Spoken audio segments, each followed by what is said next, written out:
Hello, Skull brothers and sisters. Stay tuned for a Vikings Twitter report next.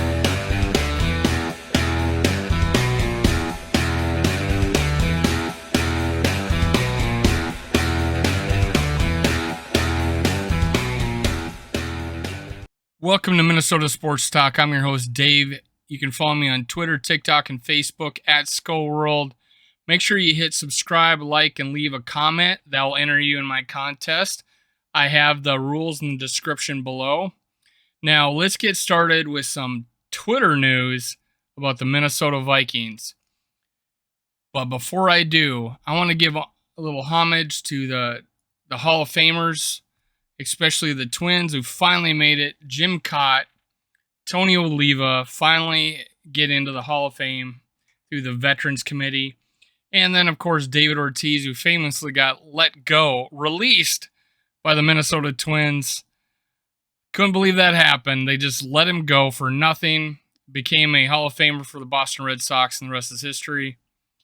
But, hey, I'm going to give a little love to baseball in this Vikings podcast today.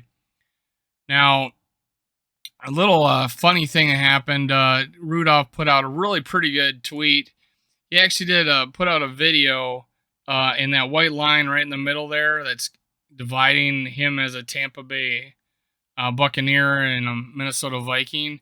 It would went across the screen. I stopped it right in the middle so it would split the screen, and that it just showed him trolling the New Orleans Saints. So at least his humor and homage to the Vikings, where he scored that touchdown over the Saints to end the overtime game against the Buccaneers in the playoffs. So he's moving to their division, so he's taking that humor with him. Now, big news, ex-Viking quarterback signed with the Jaguars. Yes, Kyle Sloter, everybody's favorite preseason hero. Everybody wanted this guy to do well. Honestly, I wasn't too worried the season we got Cousins because I felt we had an internal solution to at least a stopgap with Kyle Sloter. I don't know if he's famously, but I saw an interview with him where he was asked about, him getting let go. And he said, Spielman called him in his office and he's getting let go. And he says, why couldn't you, in these preseason games, you did so well, but in practice, you just weren't showing us anything. And he's, first of all, we're talking about practice. Well, he says, well, in preseason, I would get like 7 snaps in a practice, and when I got to the season, I didn't get any. So there's really nothing I could do in practices. But when I got 20, 30 throws or 15 to 20 throws in a preseason game, I could get a rhythm, and I showed what I could do. And then he played fairly well in the USFL. Now that parlayed into Jaguars releasing somebody and then picking him up, and now he's, who has a chance to be the backup for the Jaguars.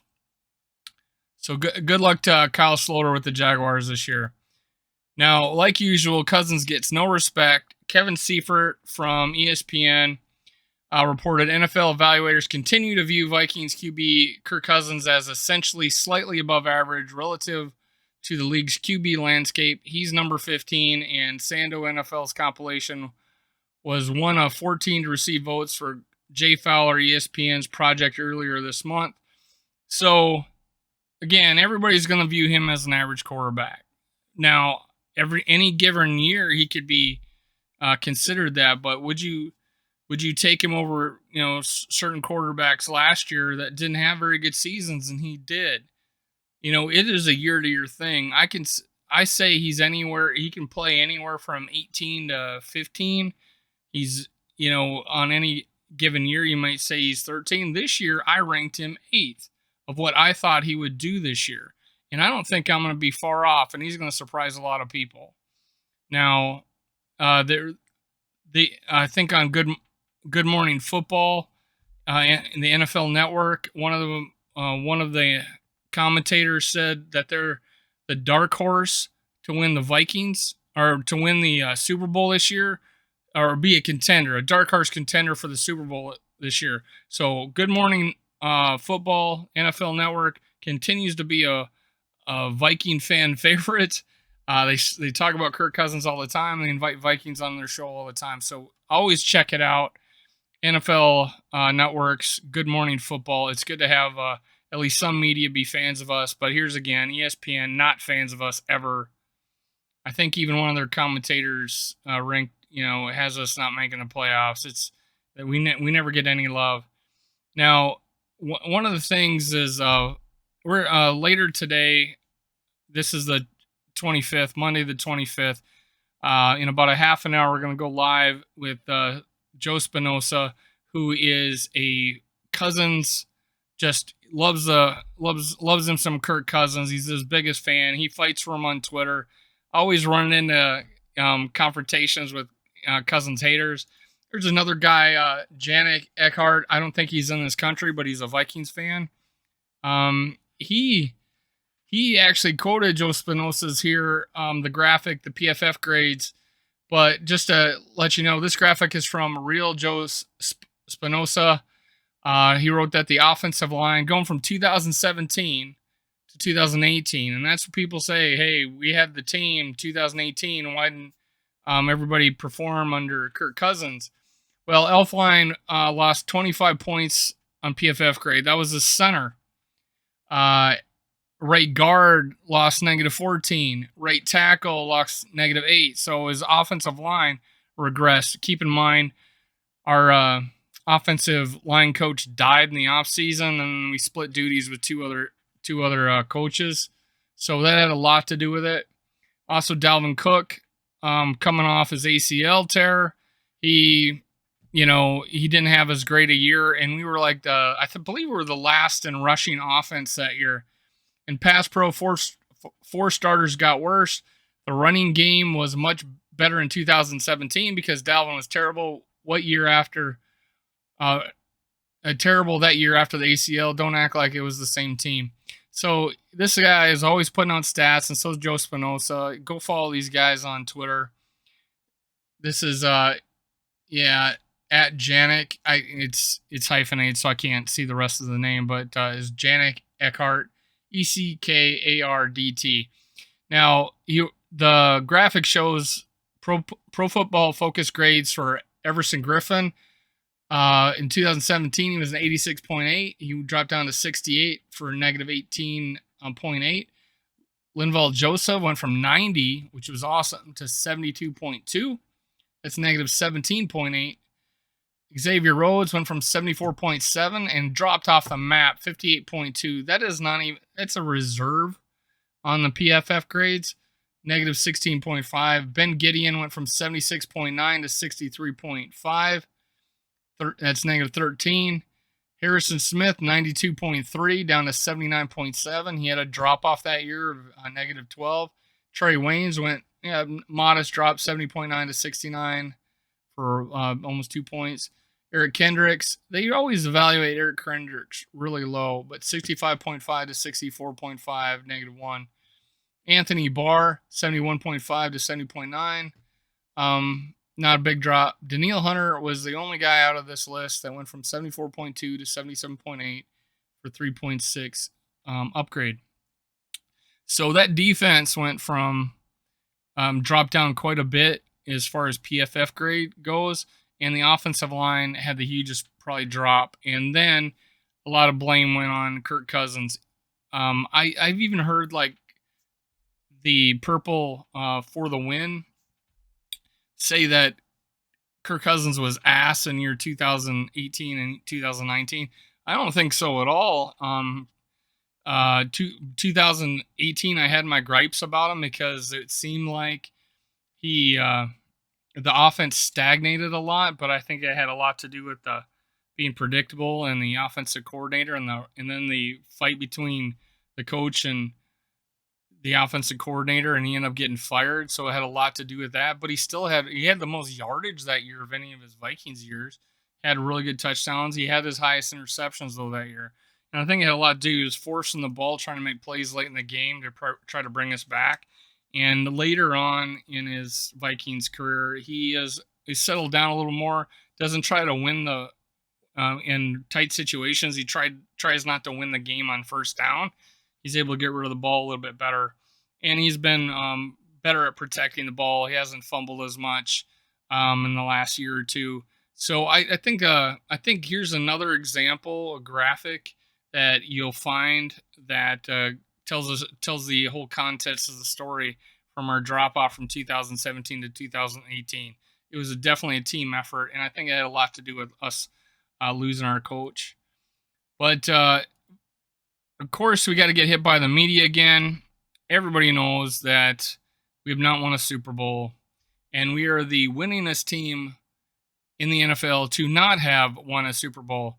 It says best winning percentage in Super Bowl era among teams to never win a Super Bowl. Vikings 0.557. The only winning team on this list, Titans 486, Chargers 483, Panthers 475, Bills 467, Bengals 449, Falcons 438, Cardinals 437, Browns 434, Texans 433, Jaguars 416, and Lions 412. Worst team in the league historically.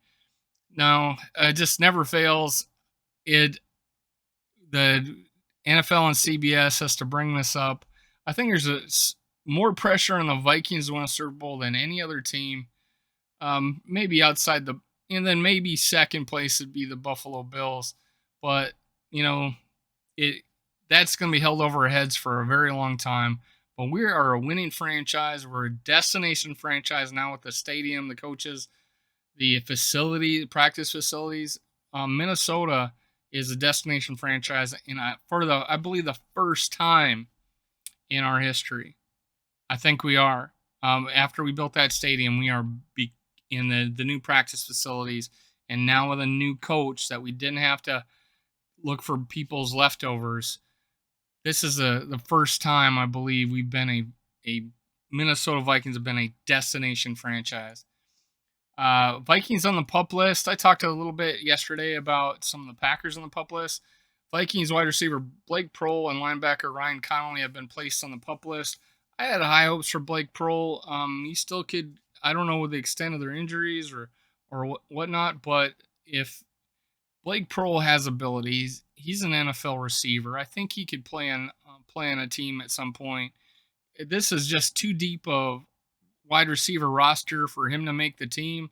He could end up on the if they like him enough, he can end up on the practice squad, and I would like it. He has leaping ability, route running. He mossed people in college like crazy. He played at I think East Carolina, so there wasn't a whole lot of quarterbacking going on there to where he had a lot of yardage. But I did video on the Vikings receivers. Go back and look at my history, and I talked about Blake Prohl. Now, Colin Cowherd made waves earlier this year where it equated that the Vikings would win 16 games because he said we could double our win total.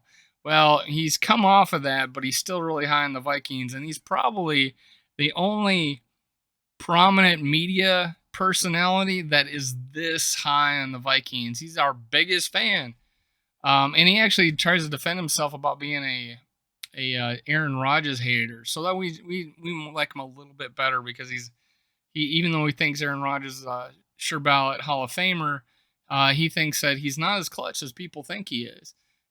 But this is what he thinks about the Minnesota Vikings. I've told you, I think the Vikings are the shock of the league. They got new coaches, a coach that is a pro offense. Kirk Cousins did not have a strong relationship with Mike Zimmer for 2 years. They lost more close games than anybody in the league. I think Cousins, who has some limitations, will feel supported. I think part of the issue in these big games, he didn't believe Zimmer supported him. There'll be a more improved team in the league. They'll be the most improved team in the league. I think they'll be 13-4. Colin Cowherd said that about 5 days ago. I never reported on it. It's kind of redundant because the last time he did, but hey, I think it was more important to read this if you haven't heard it already. USA Today, I did a story on that where they did a expose on Kwesi Adolfo-Mensah, but in there they talked about Kevin O'Connell. This is by Nick Olson. He's promoting the he had a attachment to the USA Today, but it noted that O'Connell is borrowing spread concepts and tempo variants, and I talked about that a lot before from the Rams, who also layering his own diverse personnel groupings. So this coincides with a lot of things I said in the past, that it's going to be up tempo, not necessarily no huddle, but up tempo offense. You see Manning get up to the line with 15 seconds to go on the clock, and he's audible and yelling Omaha all the time. That's what Kirk Cousins needs to be doing. That's when I think he's the best, is if he's in a hurry up offense. Now, I also said that, like, for instance, we kept Ham at fullback, and the Rams is not something they would do. So the fact that he says, "Hey, we got a good player in Ham. Let's utilize him in the offense while we still have him." I think he's last year's contract. So that's an example of what I think is maybe a unique personnel grouping. Plus, he's talking about putting the running back out. He has lining Dalvin Cook out at wide receiver. So I think he's using a lot of things that the Rams did, but he's personalizing it based on what the Vikings have. And I think that's just a good thing to see, that he's going to be a little more innovative. He's not going to be, you can't go look at the Rams offense and say, hey, this is exactly what O'Connell's going to be running.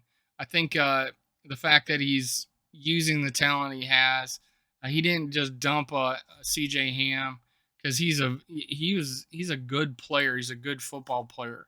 And I think that's great. Now, one of the big stories is, what is Justin Jefferson, the Jet, going to do this year? Chris Thomason, he says Justin Jefferson has gotten over Mike Zimmer not giving him a chance to break Randy Moss' team receiving yards record in 2021 finale. I wasn't, and this is a quote, I wasn't even too much worrying about it then. It is what it is. At the end of the day, I was just going to break it the next year. I'm going to leave it on at that. Justin Jefferson calling a shot. He's going to break it this year. I think it's like 1632, 1,632 yards. The over/under on him is like 1350 in Vegas. Go bet on Justin Jefferson. Go on the over on that. And now, hey, breaking Randy Moss's Vikings record. Let's do it. Skull Vikings. I'll talk to you next time. Make sure you follow our live show, Purple Pocket Podcast. Ring the bell over there so you can always be warned when we're going to be on. By the time you read this or listen to this, we'll probably have already read The Biggest Kirk Cousins Fan, Joe Spinoza. It's happening in like 20 minutes at the time I film this. So let's go Vikings. Skull. See you next time.